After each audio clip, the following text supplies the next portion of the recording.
In Scripture, the sea is often a symbol of the Gentiles of the world.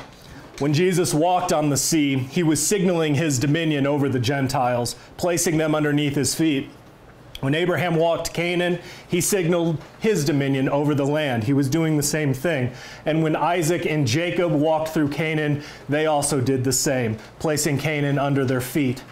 Like Peter, you are called to walk on the sea. Jesus says, "Come, walk on the water, exercise your dominion." This initial step from ship to sea is a fantastic and miraculous act of faith, to follow the voice of God in what seems like impossible circumstances.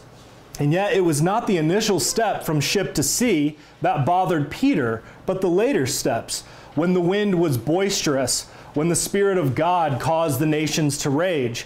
And so Peter, losing faith at that moment, began to sink, and he cries out to Christ to save him. And he does. Christ did save him, and not without a gentle rebuke. "You of little faith, why do you doubt?" All of you have been called to walk on water. All of you have made that step from ship to sea.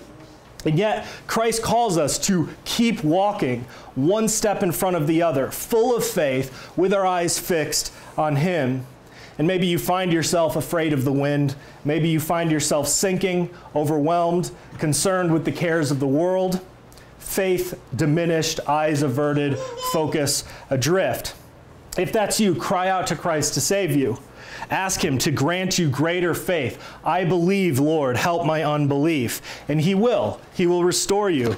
He will grant you faith to walk on water, to walk on the stormy waters, like Peter, who finished his sea walking to the end of his life. This reminds us of our own need to confess